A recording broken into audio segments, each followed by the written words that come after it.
If you if you're studying Dharma seriously, you're understanding Dharma very well. When you're understanding the Dharma really good, then you know how important Dharma is. Then you know how to practicing Dharma.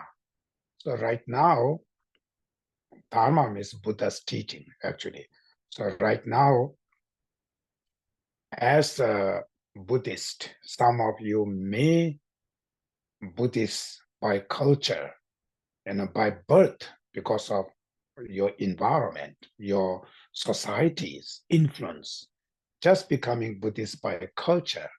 Then we go to the temple, we recite some prayers, some mantras, we offerings, then majority people may think practicing Dharma means go to the temple and do offerings, and that's all, right?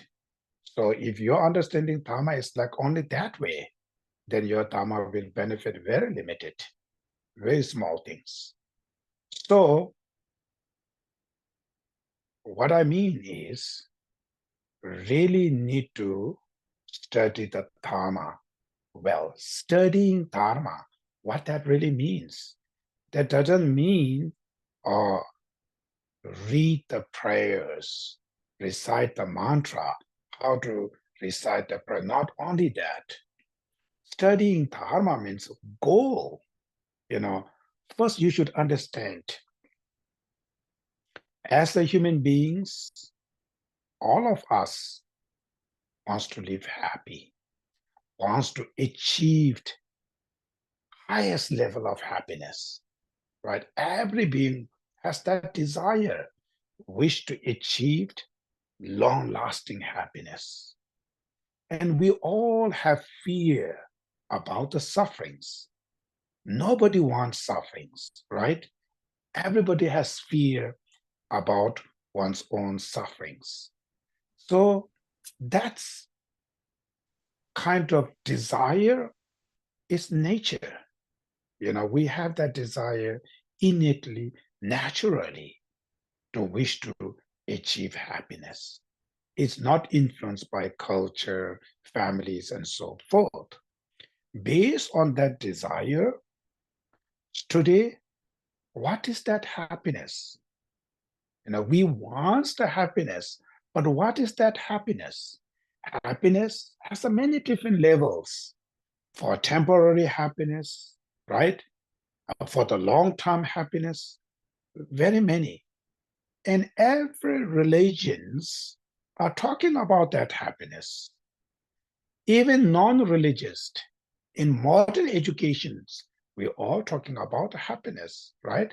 You go to school, you work very hard, it's for happiness. So each, what you call the societies or the teacher explain their own happiness. How do we reach? Some people say, happiness, you work hard, you get lots of money, you will be a very happy life. Somebody saying, you should be nice, you get many friends, you found your good husband, good wife, good family, that's happiness. Somebody says, you work hard, you get the power. So when you achieve this power, then you will be happy. So you say, oh no, in your company, if you get this position, then you will be happy. So that's everybody talking about that happiness. Now you should understand what is the Buddhist unit talking about that happiness, right? So here, among the so many happiness, they're explaining the one of the most important happiness is called the highest level of happiness, called ultimate happiness. When it comes with the ultimate happiness, what does that mean? It means unchangeable, right? Unchangeable happiness, the permanent happiness, like money happiness, the power happiness, your fame and reputation happiness. These will not remain same. It will change. You got money, next day you will lose the money. You reach the power, next time you can lose this power. right? You get this reputation. Next time, you can lose this reputation. So this we call material happiness is just temporary and not guaranteed.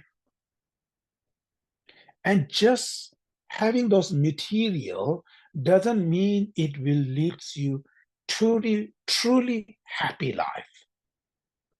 There are a number of people who are quite rich, who have enough money, but they ended up with depression, stress, always not happy.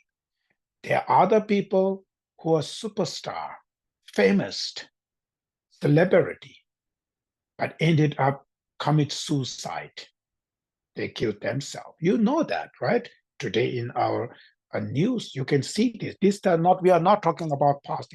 Today world, there are a number of those people ended up with difficult life. People who have big family, remain with so much family, but they themselves suffering of loneliness. So having them alone doesn't mean oneself makes truly happy life. So now, what is the happiness? True happiness. Then many religions come here talking about, some of them saying heaven is the happiness, right? Some of religions are pure land. Some of them saying liberation, enlightenment. There are many holy kind of the word we use, that ultimate happiness. But what is that happiness which we talk about, the enlightenment, Buddhahood? What is that happiness? If like ordinary people like you, can you achieve that? Can you able to achieve that kind of happiness or not? These things you need to study, right? We need to know that. So first, what the Buddha talk about that happiness? Material happiness is just for temporary. That's very important to know that. Sometimes people will, what you call, they're wasting their time. Wasting time, what that mean? They mean their educations, their talent, their power, their energy, everything they use for what? For material happiness, to become a rich, become a famous, becoming popular person or powerful person. Just looking on that, right? That's from the Buddhist perspective. This is wasting the time. You can do much higher level of happiness. You have potential. You have a power to achieve that long-lasting happiness. But what you're doing, you're using this opportunity just for material, just small happiness. And it's not reliable happiness. It will be change. So now, first, what is that long-lasting happiness? Means in order to understanding that long-lasting happiness, first you should understand the suffering which we do not want it, right? So you need to understand those suffering first. Just suffering of pain, suffering of poor, suffering of stress, depression, anxiety, and so forth. Of course, these are the suffering. These suffering, even general people know these things are the suffering. People who are not Buddhist, who are not studying on Buddhism, everybody knows these are the sufferings. And there's physical suffering, even animals knows that, right? So upon these suffering, where Buddha introduced some kind of more suffering, which is very important to know. If you do not know these are the suffering, how can you change those suffering? It's impossible. First, our ignorance is we do not really truly understanding the true sufferings. That's why we're making many mistakes. So the suffering which Buddhist unique experience. What is that suffering? It's called suffering of changing, suffering of conditioning. Suffering of changing, which means right now, the joy, the pleasure you have, right? The happiness of what? Happiness of having money, having family, having this, having that, having this material happiness, right? We have that. When you got money, when you got the car, when you got a house, when you got something material, at the moment you feel happy, right? But that happiness, it's not remain as a happiness. Slowly, it will turn into suffering. That's called suffering of changing. Suffering of changing, which means first it looks like happiness. Then after, it will turn into the suffering. So most of our suffering today we have are the suffering of changing. So family drama,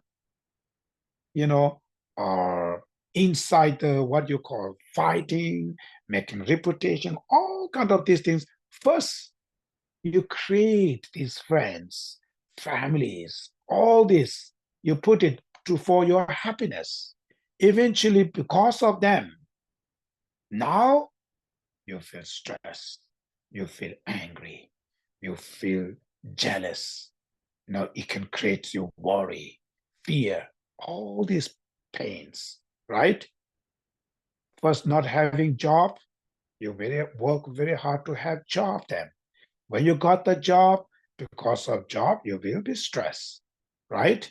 Not having boyfriend, girlfriend, husband, wife, children, you suffer, you're angry, you think you are the loser, you think whatever.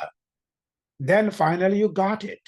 Now because of your boyfriend, your girlfriend, your husband, your wife, your children, you're angry, you're stressed, you feel sad, right? You feel inner pains.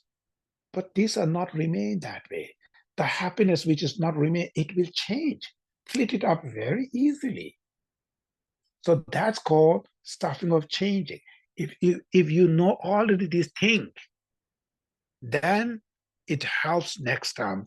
Whether my main goal, these are there, it's just for survive. But my main goal, something, right? Then next suffering is called suffering of pervasive conditioning, which is very unique. Buddha taught that suffering. When he became a Buddha, after 49 days, where he shared his experience, when he teach first Buddha's teaching called Four Noble Truths. I think all of you know that, right? As a Buddhist, if you do not know Four Noble Truths, then what kind of Buddhist is that? It's embarrassing, right? So if you Buddhist, the first, all the temple, maybe you go there, maybe they talk about the Four Noble Truths. It's very common.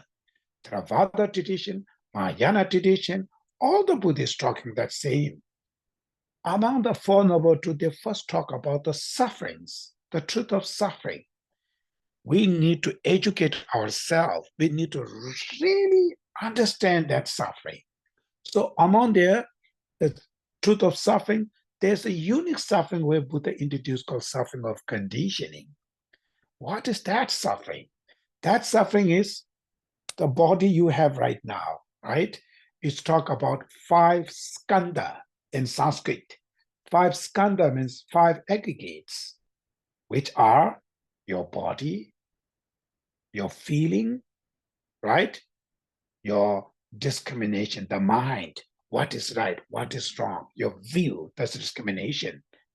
Then it's called mental formation or composition of factors. Then the last called consciousness. So those 5 aggregates which you have, right? Your mind, your feeling, your body. So your 5 aggregates are right now, all of those aggregates are contaminated. Contaminated, which means dirty. They are not pure. So they are all of our aggregates are dirty. So if you live with the dirty aggregates, it's called contaminated aggregates. The person who live with these contaminated always suffer, right? So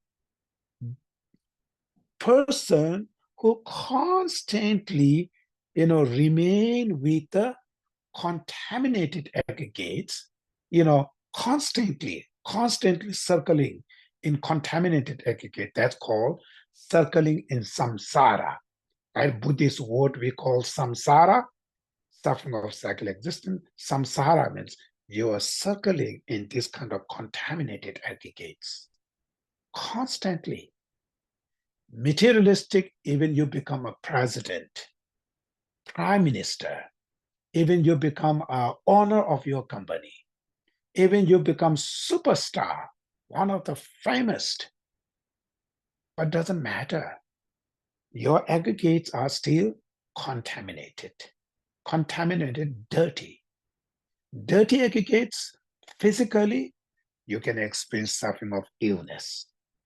Doesn't matter you're prime minister, president, whatever, suffering of illness. Doesn't matter how much you put exercise, day by day, your body will changing, suffering of aging, right? Suffering of illness, suffering of aging, suffering of death, suffering of birth, inevitable. Remain with this kind of contaminated body, you have to experience those sufferings, right? Then mental, contaminated mind and feeling, you constantly experience sad, fear, worry, stress, depression, anxiety, all those mental pain constantly. Even you become owner of the company, you still have suffering of fear, worry, stress, constant, never ended. Your body will suffer, your mind is suffer, your emotion, the feeling will experience suffering. So everything constantly, never ever experience like called uncontaminated joy, the pleasure, impossible. Little happiness which we have just surface level, it's just temporary. It will flip it out, change. That's why we're experiencing this, because of suffering of conditioning, because of we are today living in samsara. Samsara doesn't mean something this earth or something external thing we are talking about, dirty place or something. We are not talking. Samsara means your aggregates, your body, your feeling, everything's are contaminated, dirty. That's why you experience constantly suffering. That's Buddha's unique explanation of suffering. As a Buddhist, if you do not know this type of suffering, then your dharma is going very surface. It's not leads you to the Buddhahood. Your dharma will remain very surface, not that much benefit, right? So that is why understanding much deeper level of these sufferings, then through seeing where this suffering come from, why I have to experience all this constantly, where Buddhists believe not only one life, you've been suffered that same since beginningless time, right? It will go constantly next life.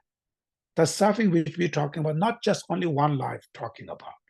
This suffering of conditioning, that suffering is we've been experienced since beginningless to till today, and constantly we'll go there, next life. So now, in order to overcome these kind of sufferings, can we able to fix this suffering? Can I able to free from this suffering or not? Right? We investigate. Buddha says, yes, you can eliminate your suffering. Every sentient beings, Buddhist, non-Buddhist, atheist, who are against the religions, all of them, every sentient beings, even animals, has Buddha nature. Right? Every being has Buddha nature. Buddha nature means every being has potential to overcome these sufferings. We all have that. Now what? You have to work and you have to fix it. It is possible. So when you understand that, so how should I myself overcome this suffering? Even Buddha himself has before exactly same like us, suffer. He put effort, practice, apply the Dharma. He completely cleaned these sufferings, right? That's why he experienced true happiness.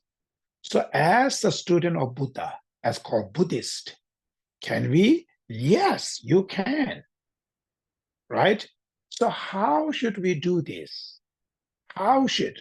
So then, that is why in order to overcome this suffering, you need somebody who can teach you how to overcome this suffering.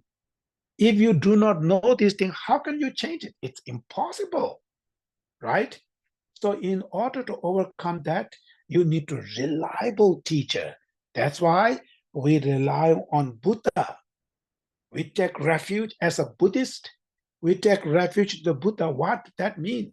That doesn't mean Buddha bless me to make me rich, famous, success my business, to find good wife, good husband, to have good children. Not about that, right? Not about these things. If this is the case, then Buddha himself, why he give up his royal life, his money, his power, his family, all of these things he give up, right? Why he doing this? So these material things I mentioned, it looks like a nice, beautiful, these are temporary. These are like ice. It will melt it down and turn into water. Then you fall down again back, right? So we rely on Buddha. It's not about that.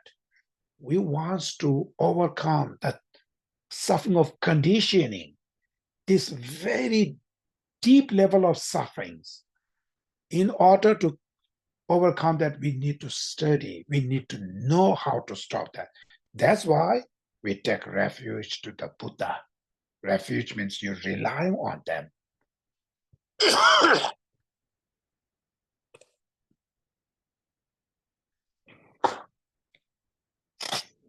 Today I have a little bit, I mentioned, I just come back from the Brazil for some Dharma activities with monks. So it's kind of 3 weeks, around 3 weeks. It's a very, very busy schedule. So after I come back, I have a little cold and what do you call, coughing problem. Still not completely recovering. I'm on the way recovering.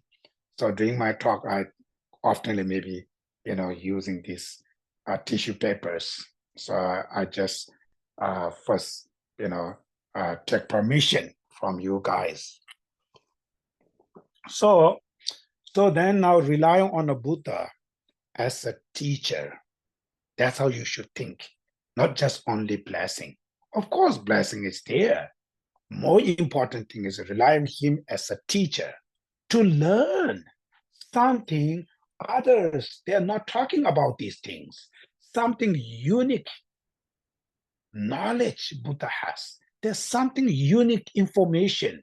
None of those people are talking about what that unique information is. Overcome these kind of sufferings. There's a way to fix all your problems. Buddha himself fixed it. He had full experience. So that is why we rely, as a Buddhist, we always have Buddha statue in our altars. We rely on him as a teacher, always inspire you to learn the Buddha's teaching.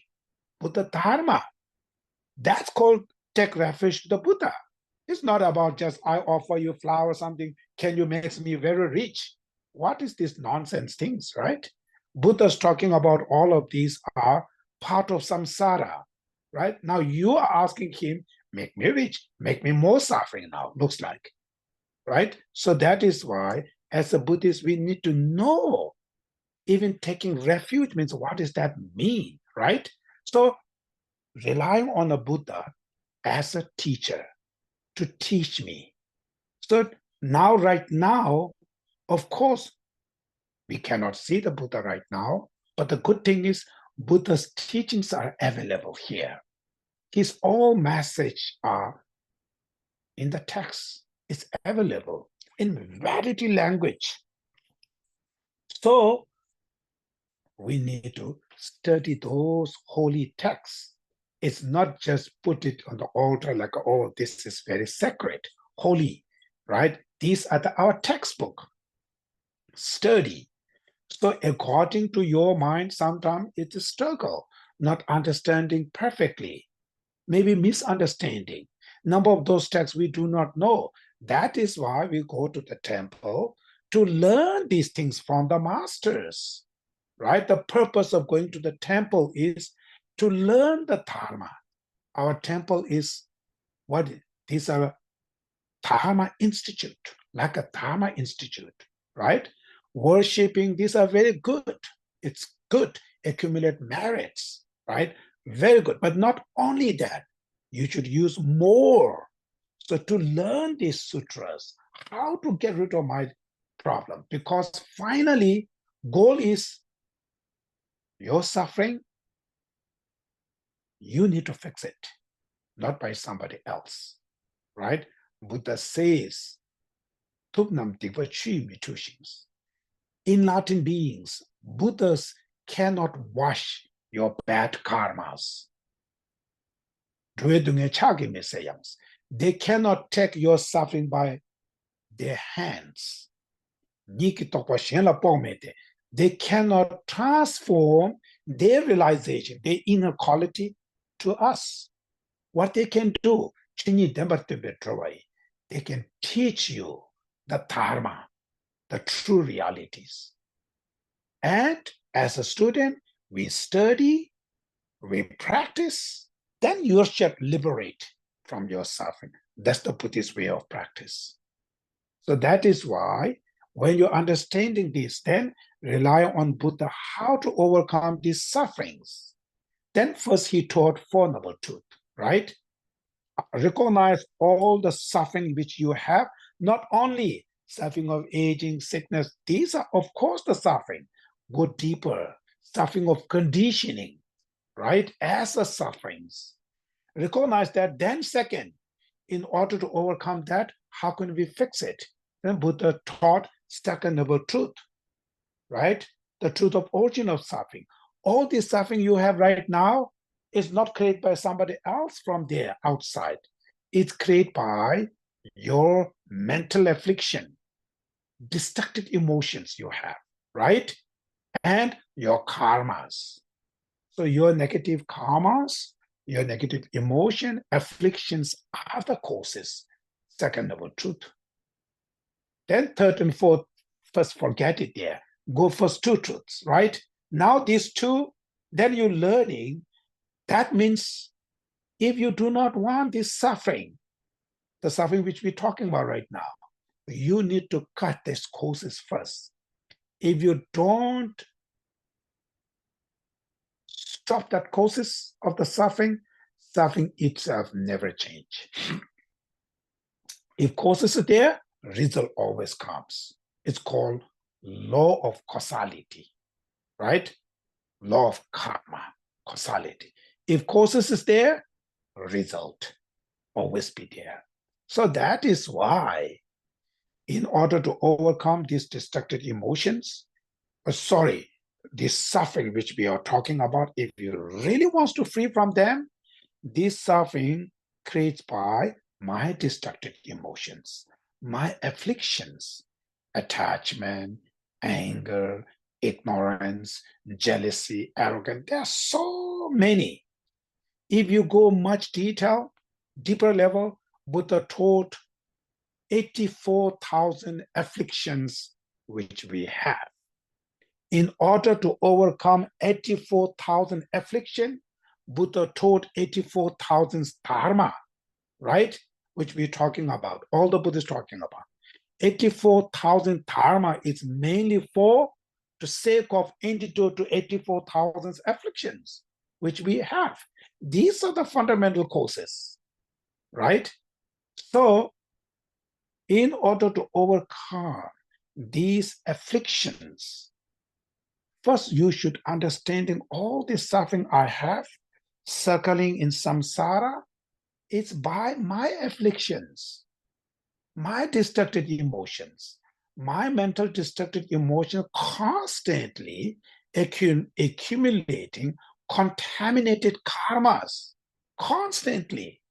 That's why I am the person experience that result of those karmas constantly, called circling in samsara, right? By your mental affliction, your karma. So that means cut from the samsara, liberation, which means freedom of these mental afflictions. When you are free from all your afflictions, all your bad karma, then no more suffering, no more samsara, no more drama, right? You're completely free, freedom. That's the Buddhist way the explanation, ultimate happiness. What that means? That means it's something not outside there. Ultimate happiness within your mind, which is freedom of your afflictions, cessation of your anger, your ignorance, your destructive emotions, your afflictions, the freedom of those what you call affliction is the liberation, cessation. Third noble truth, which talking about a truth of cessation of suffering, which is not happiness, which not talking about happiness of having money, happiness of having royal life, happiness of having power. That not Buddhist talking about that. Buddhist way of ultimate happiness means very simple. The troublemaker, it's your mental affliction. When you're free from those afflictions, you release all the suffering. You liberate from all this suffering. You are in the cage of the prison, right, of the mental affliction. You relieve from those cage, your freedom now. No more circle in samsara, right? That's called ultimate happiness. Then you go higher level of ultimate happiness called Buddhahood, which is not only mental affliction. Within, when we talk about obstacle, there are variety type. Put it affliction called afflictive obscuration. There's another obstacle called cognitive obscuration, which is a much subtle level of the defilements, more difficult to understand. But that defilements, very subtle, is the imprints of your destructive emotion. Not only freedom from affliction, when your mind is free from the imprints of afflictions, that's called Buddhahood, enlightenment. So liberation and Buddhahood, two things there. Liberation is just freedom of affliction. Even when you reach the liberation, you are free from samsara. No more this drama, right? But you still have cognitive obscuration, very, what you call, very subtle defilements that obstruct you, that creates you problems. So when you're free from them, even that subtle defilements called cognitive obscuration, when you're free from them, that's called Buddhahood. But this all obstacle you have right now you have afflictive cognitive obscuration. Because of that, you have all those karma, the causes of sufferings, everything there you have. That's why you suffer. So when you want to free from them means you need to liberate from this, right? When you free from this afflictive cognitive configuration karma, you really reach true happiness. So that is why, as a practitioner, we should look much deeper level. Suffering you should recognize is not just mundane problems. Suffering of changing, suffering of pervasive conditioning as a suffering. If you don't recognize suffering of conditioning as a suffering, your practice will remain very limited. Very limited. Even you cannot develop renunciation. Impossible. So first understanding this suffering, all those three, mainly suffering of conditioning, then out of those suffering, when you really understand, then when you have really, I need to overcome this suffering. In order to overcome this suffering, I need to achieve cessation of these causes of suffering, which is my mental affliction, my karma is the one create this. So seeking oneself sincerely to achieve freedom of your mental afflictions, your negative karmas, that kind of wish is called renunciation. That's called self-love, self-compassion. That mind is sincerely taking care of oneself. Right now, we're talking about take care of oneself means to have money, to have power. In order to have money, you can lie them, you can steal, you can do anything without hesitate, right? Majority people do, even themselves consider as a Buddhist. But you do not have any hesitate to lie, to criticize, stealing, all these non-virtuous karmas, right? And those non-virtuous karmas are the one who create all these sufferings, all the sufferings which we've been experiencing, right? Specific suffering of hell realm, hungry ghost, animal, all of these suffering is not somebody punished you. Your karma is the one who creating. Why you accumulate this karma? Why are you lying? Why are you stealing? Why are you using harsh word to the people? Why are you, killing, stealing, all kind of 10 non-virtuous acts? Why are you doing this? Because you have either too much angry, too much attachment, too much jealousy, too much arrogance, too much destructive emotions. These destructive emotions force you, right, to do this action. And those actions you've done result, you suffer next life. So therefore, practitioner, which means you need to cut this destructive emotion. If you reduce them, eliminate them, that sincerely helps you. Money, all these things, just for temporary. Some people, unfortunately, you can lie, steal, do all kind of bad things. You make very rich in this life. How long? You can enjoy this rich for 30 years, 40 years, 50 years. Then one day you have to leave, right? This is just temporary life. You have to go. When you go, you cannot take anything. What do you take? All those bad karma you accumulated. Right? So that bad karma result, right? You get the result from that bad karma. And eons of life of suffer back there.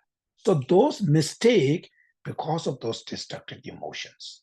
So therefore, as a practitioner, if you sincerely love yourself, if you sincerely feel compassion, how can I take care of myself? Who ruined my life? Your destructive emotions, your bad karmas. So if you want to really take care, you need to clean those bad karma. You need to purify those negative emotions you have. So wish to free from all your destructive emotion, all your bad karma, That's called self-compassion, right? Loving oneself, really taking care of oneself. Then seeking oneself to achieve long-lasting happiness, which is freedom of destructive emotion, not just materialistic, freedom of destructive emotion, freedom of your bad karma. If you have a genuine wish to achieve that desire called self-love, right? Self-love and self-compassion is the one who leads your life truly happiness, meaningful life. So how to overcome these destructive emotions I have right now, right? Your destructive emotion, how should you overcome these things? Through apply the dharma, Buddha's teaching. So Buddha's teaching, Buddha dharma is the medicine to cure your destructive emotion, your negative karmas. Buddha dharma is not just miracle, makes you rich, makes you powerful person, or it can give you whatever you want it. Not about that. If you really sincerely practitioner, but if you are just materialistic, then just simple prayer, wow, use the power or something, that's different way. That doesn't mean you have to be Buddhist. They can see there are many non-Buddhists. Ethics become one of the richest one in here, right? They have many of them. You don't need to rely on Buddha. You can become very rich, without rely on Buddha. There are many people you can see today in the world, right? But if you sincerely Buddhist practitioner, which means really the true happiness is freedom of my mental afflictions. If I overcome my destructive emotion, this life release all those miserable thoughts, pain. Next life, no samsara, right? You cut the samsara. When you cut your destructive emotions, your affliction, you are free from samsara. You are not under the power of something else. Right now, we are under the power of our mental afflictions. That's why our negative karmas, they're taking over us, they're controlling us. So that bad big boss, we need to change it. We need to fight it. We need to combat that. How? Only the Buddha Dharma. Dharma is the only can able to fight your destructive emotion. None of others. Your money, your power, your reputation, none of those can antidote to your destructive emotion. They increase you. Because of money, you may become more ego, more arrogance. Because of your popular, you might get more arrogance, more attachment, more angry. Materialistic things cannot able to fix your destructive emotion, increase more. Who can reduce this destructive emotion? Only the Dharma, right? Then you can appreciate Buddha Dharma. What does that really means? As a Buddhist, sometimes we use negative way. Negative way, what that mean? We using Buddha Dharma. Buddha Dharma is supposed to be reduce your ego, your attachment, your greed. Now it's changed. Because of the Buddha Dharma, you increase more greed, more arrogance, more jealousy. If you go that way, then dharma become poison. Your medicine become poison, danger, right? So it is very important as a Buddhist practitioner, your destructive emotions are the causes of your suffering. That's how Buddha says, introduce us. Your destructive emotion, your mental affliction, you are the only the person can change. Reduce, eliminate. None of others people can do. Even Buddha himself cannot cut your destructive emotion. If Buddha can able to cut all our destructive emotion, then why he's not cutting us? Why he's not cleaning our destructive emotion? he has sincerely loved to us, right? Compassion to us, definitely he will do it. But it's not. Buddha himself said that. In the sutra, you are your own master. Things depend upon you. You are your master. You are the one. Take yourself to the Buddhahood. You are the master yourself. So your destructive emotion, you are the only can cut that. So that is why practicing dharma, what that means the Buddha dharma, the Buddha's teaching, you study, you apply that to reduce your anger, your attachments, your jealousy, your ignorance, all these destructive emotions you have, reducing them, that's called practicing dharma. Real practicing dharma means that. If your destructive emotion never change, 10 years, imagine you've been practicing, 20 years you've been practicing, your anger, your jealousy, your ignorance, your target never reduce, nothing change anything. That means your practice is not going well. It's not on the track. There's something wrong there. You may not understanding Buddha Dharma correctly. You do not understand how to apply it. Mistake. That's why your destructive emotion not change.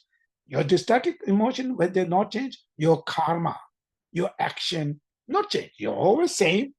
Sometimes, unfortunately, we go to the temple for dharma, right? Everybody go to the temple not for drama, for dharma. You ended up to the temple, then you're jealous, you're angry, then fighting, screaming, all this drama you do in the temple. What's the point now? You go to the temple to reduce your destructive emotion. Result, after you come back from the temple, you become so angry, you become so jealous, you become so attached. That means it's going wrong, completely wrong, right? Why? Making mistake. Because we do not understand the dharma very well. We do not know how to apply the dharma. So therefore, if you sincerely love to yourself, if you really care to yourself, then all your problem today you have, who can help to solve? Your dharma. It's only the medicine can help to solve. That is why study dharma seriously. Very important. Reason is, in the past life, your karma, your faith, your virtues helps in this life engaging with the Buddha Dharma. That's very fortunate, right? You enter the Buddha's path. Very fortunate, very lucky. Now, you're born into human beings, you enter the Buddha's path, you engaging with the Buddha Dharma to have some faith or connection to the Buddha Dharma, and you have some knowledge, you can able to investigate, you can analyze all facility you have right now. So now if you not study seriously Buddha Dharma, if you not apply seriously Buddha Dharma, and this opportunity you can lose one day, right? Called death. Death is uncertain. One day we have to leave. Then next, who knows, right?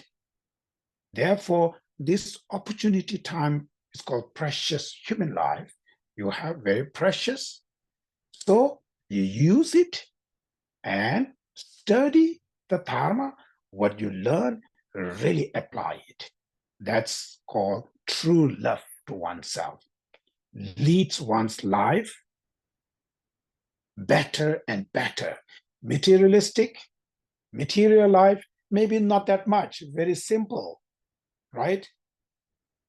As long as you survive, as long as you have enough food and survive, that's good. That's good, right?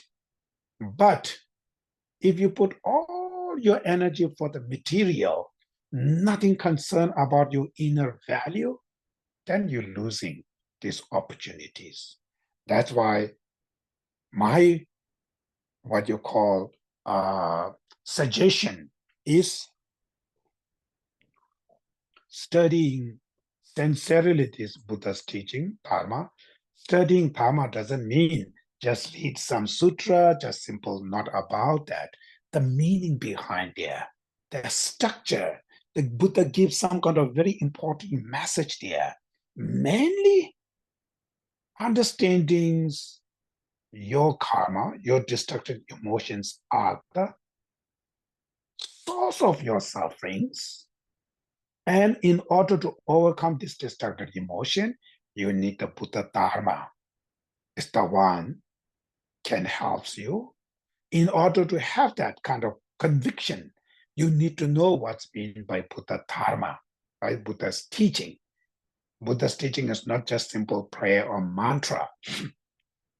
They have very deep philosophy, logic, psychologies, lots of information Buddha taught. There are hundreds of volumes taught by Buddha. Each volume has 400 to 500 pages. All of these are talking about philosophy, logic, right? Meditation, psychologists, explaining these are the destructive emotions. These are the virtuous mind. These are the valid mind. These are invalid, non-virtuous, wrong mind. How to overcome, apply this practice, study this philosophy, and use this philosophy to logic to make sense to your heart. So all this information, you learn it, then when you apply, this means meditation. Meditate. The information you learn it, you think. Analytical meditation, contemplate, to apply this logic to make sure your heart is things really make sense to you, right? Then you single pointedness of meditation. Remain with each of this realization. So that's called self-love, self-compassion, right? When you have that kind of experience, then you share this to your children, your families, society. You can show your life in that dharma. That helps to others, right? Then you should looking entire sentient beings, same. Doesn't matter president, prime minister, very rich guy, very powerful guy, they are still circling in samsara. It's just for temporary. They will fall down again back, right? Knowing every being suffering, have problems, then you cultivate compassion to all of them, wish them to be free from suffering. Right? When you have self-compassion, self-love, then you apply that self-love and compassion to others easier. When you do not have self-love and compassion, how can you make that compassion to others? It's impossible, right? That is why first learning this self and love and compassion through understanding the Buddha Dharma, then you apply it to other beings. That's become Mahayana practice, right? Buddhism, we talk about the Mahayana Buddhism. It's not only looking first, you come with your self-renunciation, self-love and compassion practice. When you got it, then you apply to entire beings have same problems. Then you searching to other beings. How should I help them? Wish them to be free from suffering. That's called compassion to others. Wish each and all of them to have happiness, long-lasting happiness, love to other beings is easier.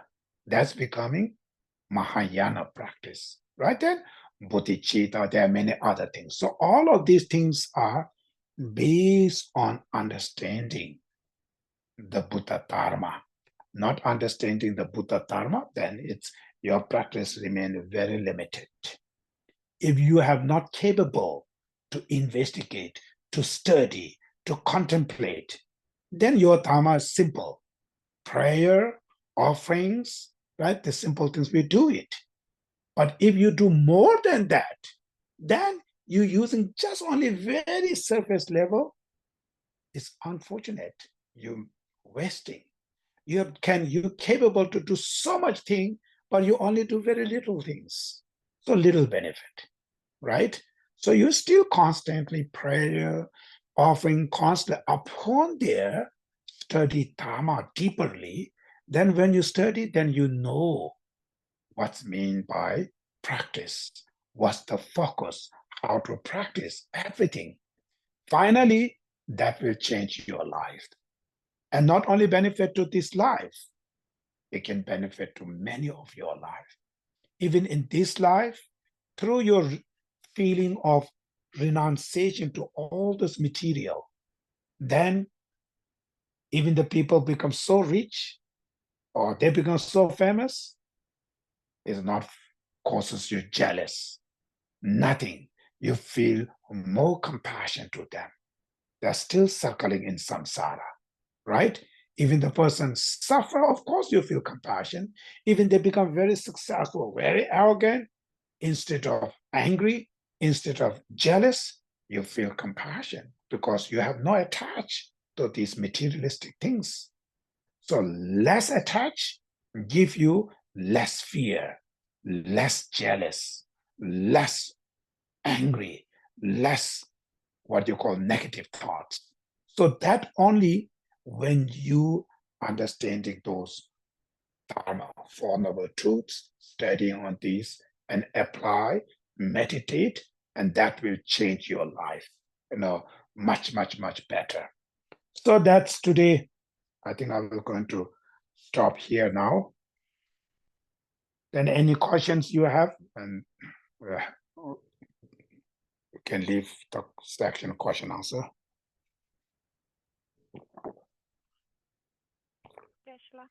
I think before the Q&A, maybe can we do a short meditation for that, like for 10 minutes meditation?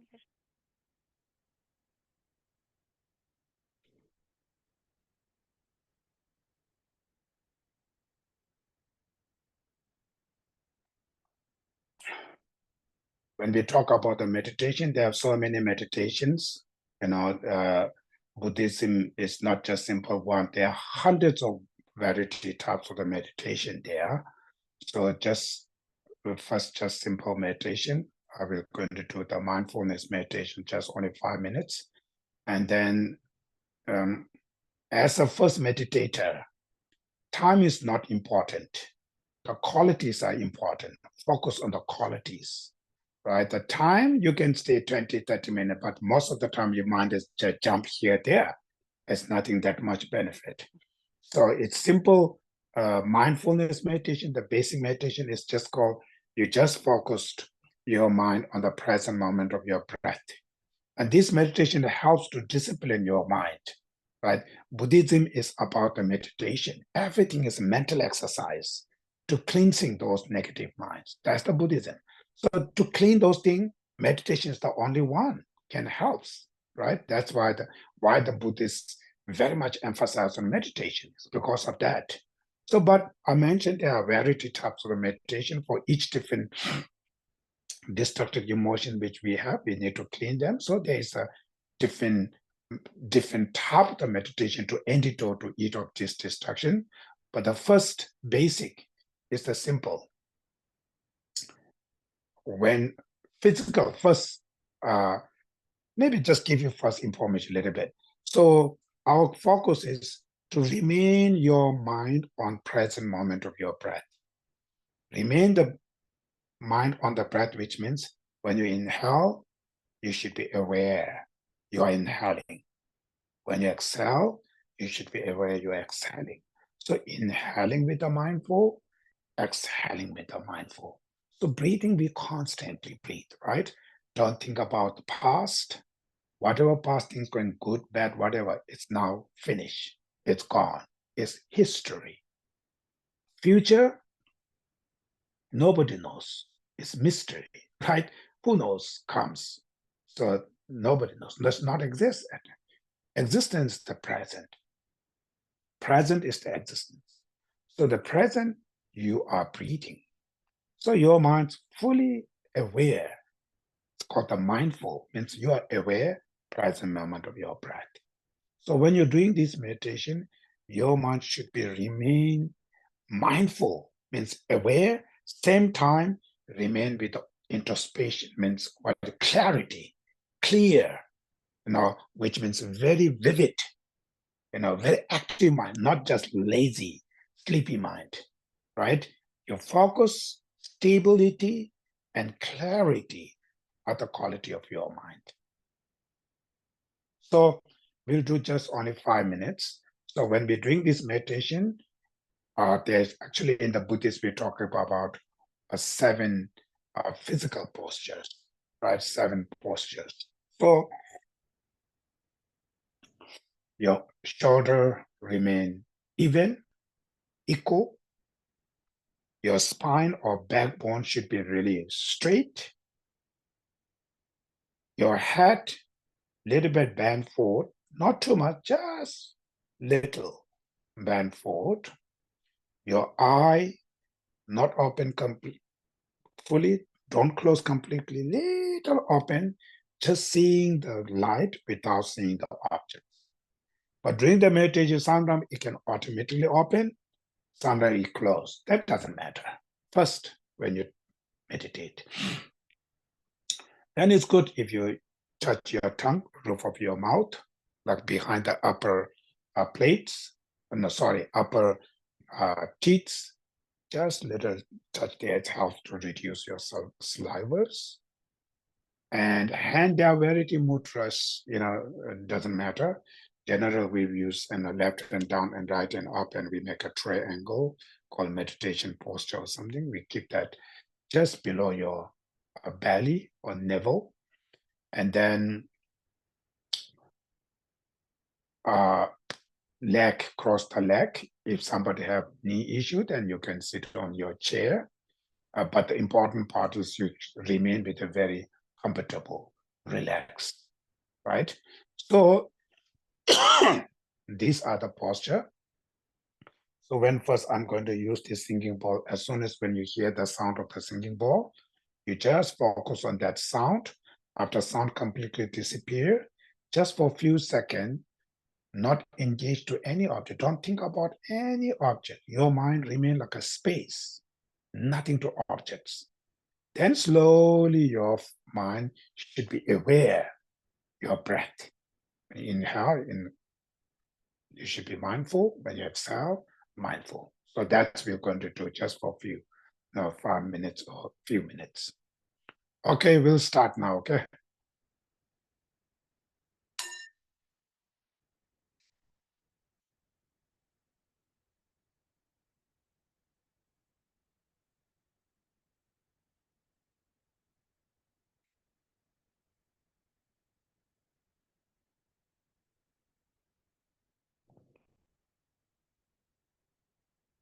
When the sound completely disappeared, just for a few seconds, don't think about anything, means don't engage to any object. Just keep your mind like a space for a few seconds.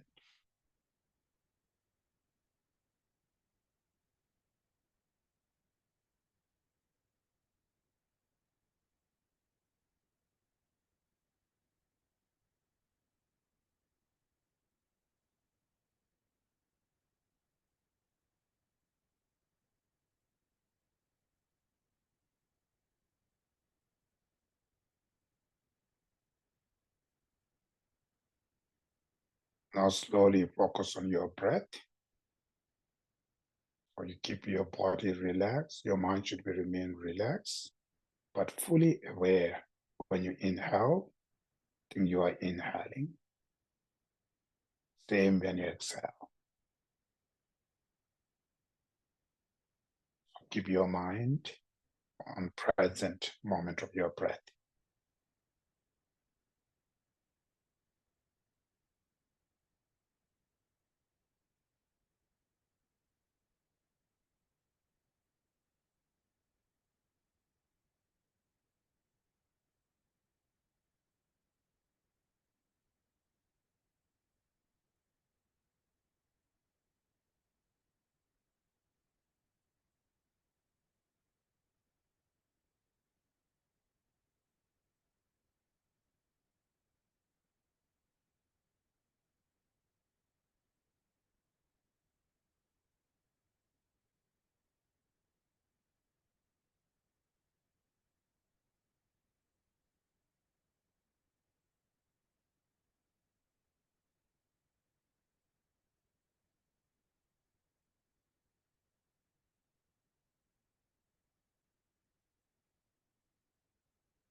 Any destructive thought arises, calm, recognize immediately,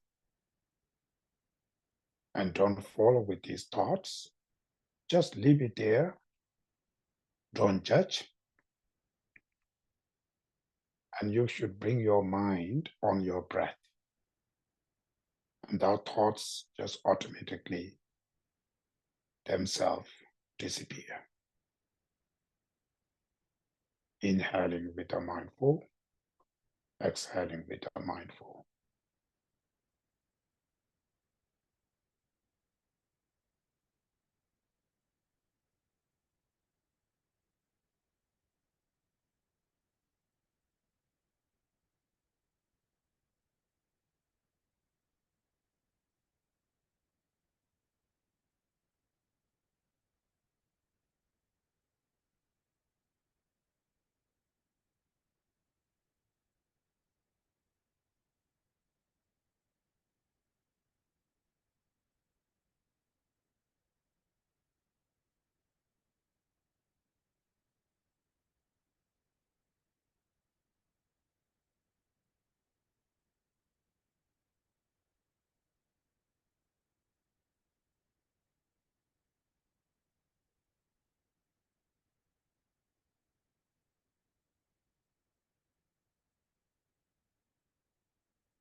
Slowly, when your mind is really calmed down, now you should look in your own mind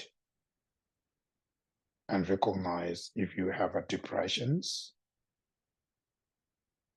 or stress, recognize them. Don't ignore, don't hide them, show your face, recognize. If you have any fears, any worries you have right now,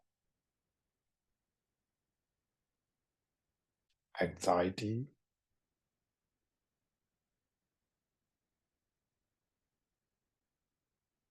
any mental pains and suffering you have right now, recognize them. Some of those pains will remain there for decades. Some of those pains may be just for temporary, but you should recognize them.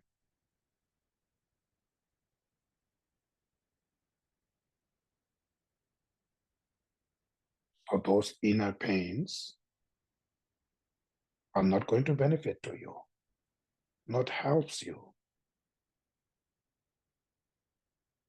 Instead of that, it disturbs your mind.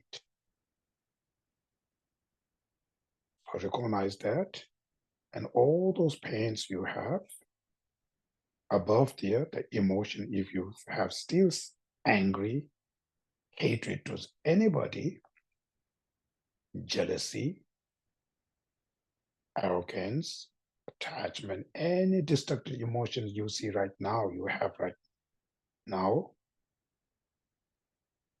and recognize them. So all of those emotions you have, all those mental pains you have right now, visualize them as a form of smoke in your heart.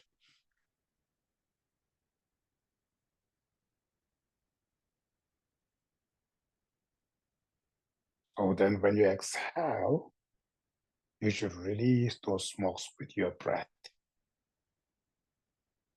Take a deep breath and release them. Let them go. Once again, take a deep breath and release them. Once again, if you see any pains, any destructive emotions you have right now, visualize them as a form of smoke. And when you exhale, you should release them with your breath. Take a deep breath and release them. You should do it again and again to purify all those mental pains and destructive emotions you have.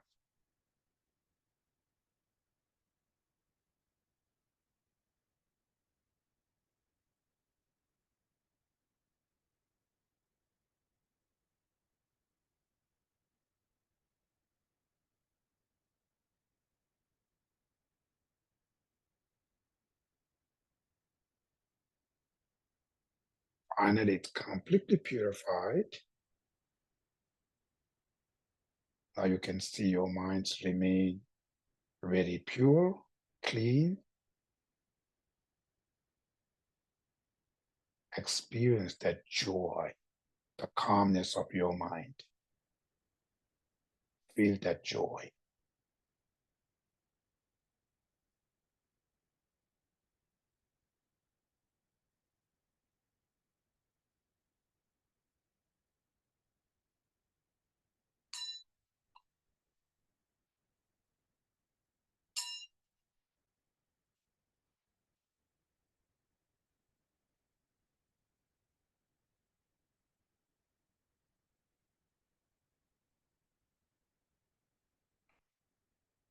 Okay, so that's one of the simplest meditation.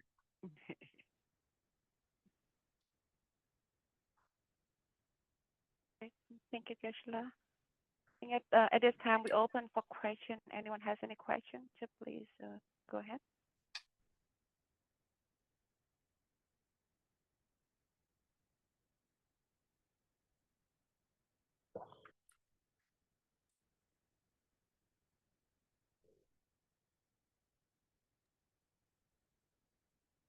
Alex, you try to say something, Alex?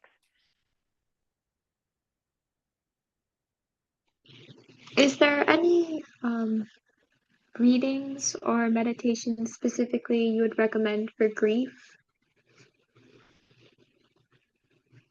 Any meditation for what? Grief? Grief. Grief. Sadness. For the sadness.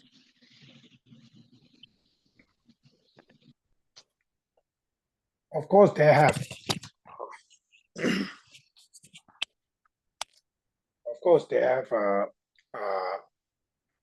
many different kindness of the meditation. You know, sadness can arise with the different emotions. So there's not just one specific meditation. People have variety type of the mental sadness, some because of that reason, because of this reason, because of that. So the majority people may have, one of the causes is sometimes we have a high expectation. We expect somebody will do for me, somebody will treat me this way, that way. Then you do not receive that. Then you feel sad, inner pain. So sometimes the sadness that people, because of their anger, their bad behavior, they treat you something. So there are variety reason. But also in order to overcome that sadness, you have variety different types of the meditation. One meditation I mentioned earlier, is the Buddhist meditation called renunciation. So renunciation meditation, which when in order to do this meditation, of course, you need to understanding a little bit about the Buddha Dharma, which means general the samsara, means where you live right now, right? The way you're living, you are living in samsara. Samsara means suffering of cycle existence. There are all kinds of the trouble here. You're living in not a pure land. If you live in pure land, somebody will treat something badly, you should be feel upset.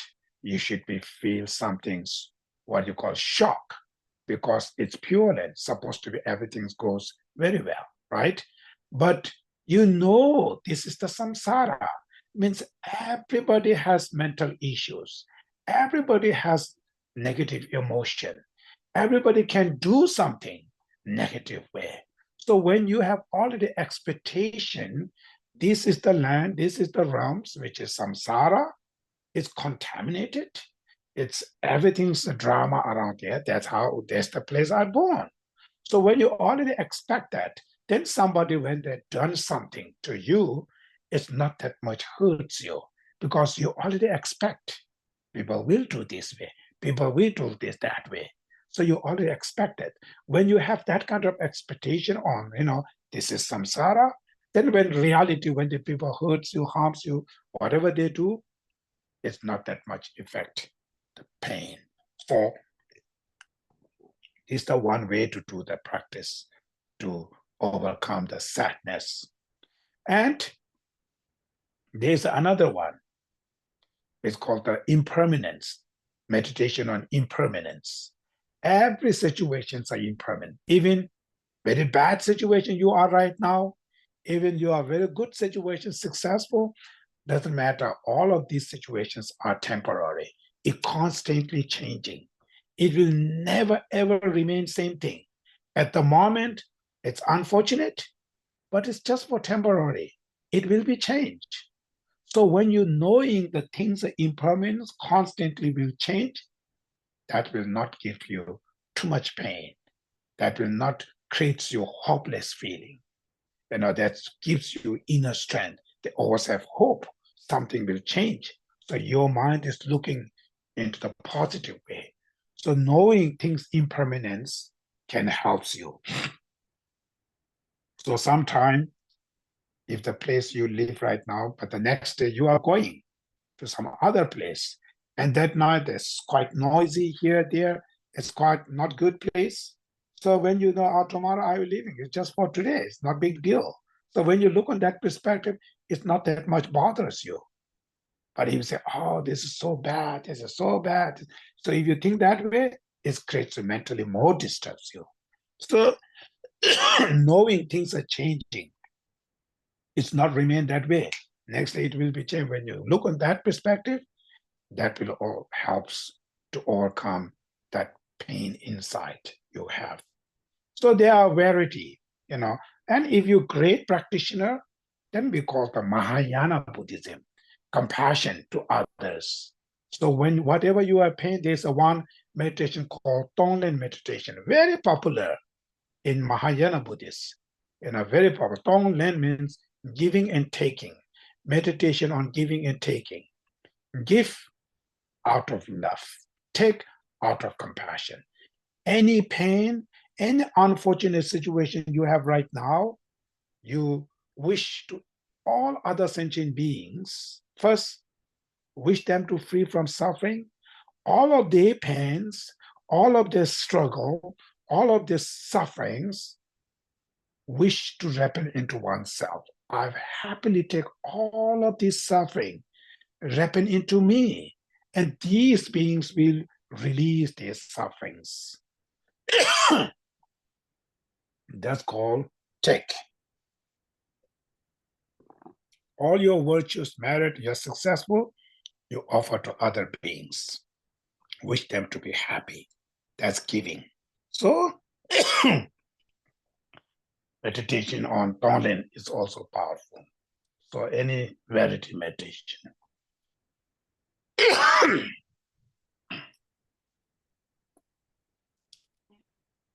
So, Cheshla, and sorry you're not feeling well, but you still spend your time with us here. So thank you so much. And I think one of yeah, we almost passed the time, but I think recently with the shooting in some of the school area and some of the people really get impacted. Um, I think feeling and things like that as well. And I think Alex, I think she mentioned grips maybe for like for someone in that kind of situation as well. Um, so I think your explanation helped us a lot. Oh, so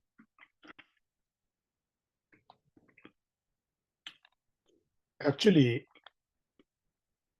if you know the general, even younger generation, older generation, everybody has mental struggle.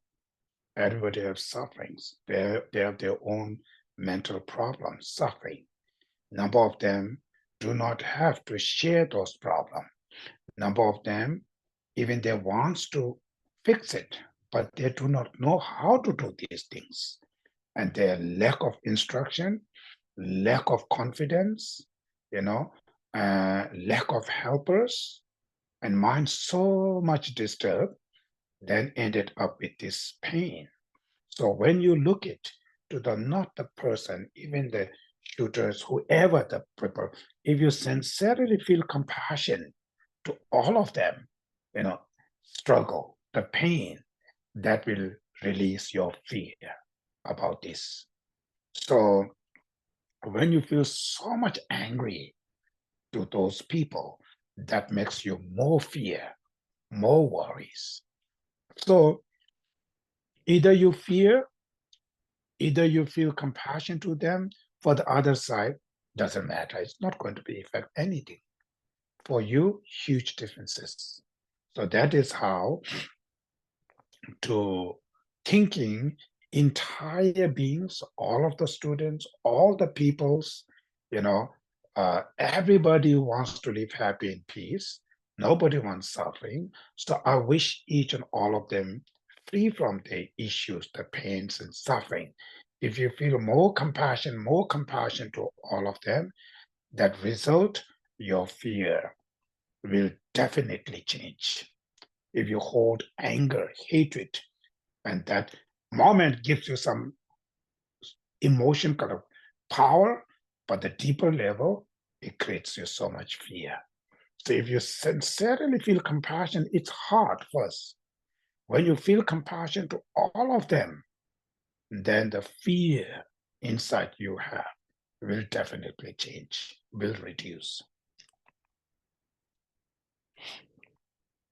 All right. Thank you so much, Keshla. We pass the time so much.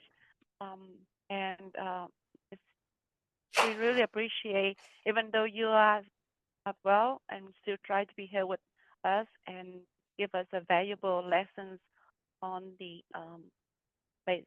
I think it's basic, but it's really deep for us, especially for the some of us here are the beginner of in the Buddhism and understand about the Four Noble Truths, the basic of Four Noble Truths, and also learn the basic of the refuge to the uh, three triple gems, Buddha, Dharma, and Sangha.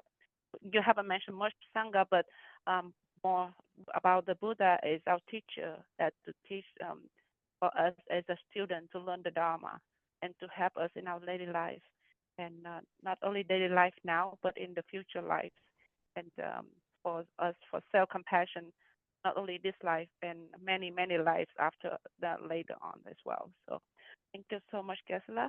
And I normally would have the dedication of marriage, but would you please do that for us this time?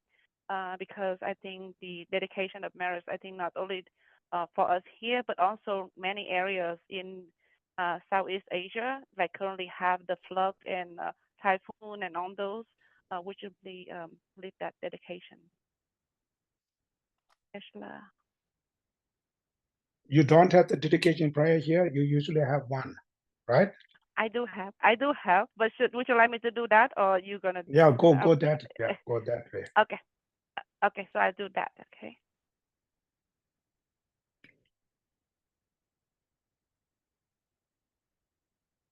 sorry, I'm sharing the wrong one.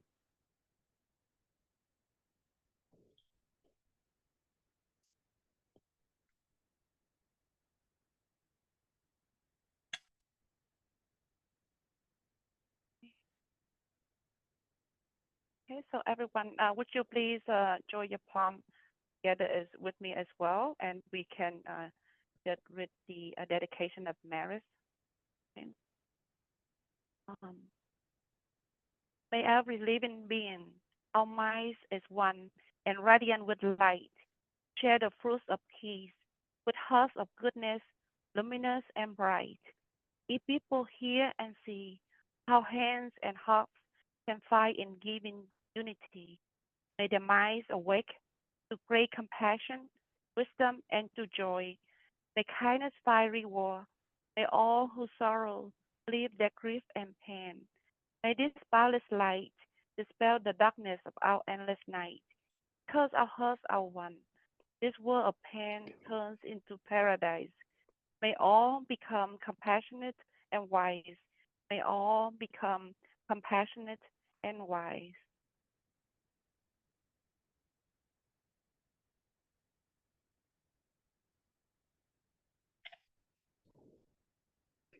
Okay. Thank you, Keshla. Thank you, everyone, for Thank joining you. us today. And also, I for this recording today, I will share it on our YouTube. I just put together on our YouTube channels here, so I can share that out later on as well. We'll send out the email for notification for the upcoming Dharma talk. I think the next one is on September 21st. I will follow up with the email. Thank you so much, Geshe-la. Thank you again. Thank you. Thank Thank you, you. Thank everyone. you. Thank you. Bye bye. Thank you, Geshe-la. Thank you.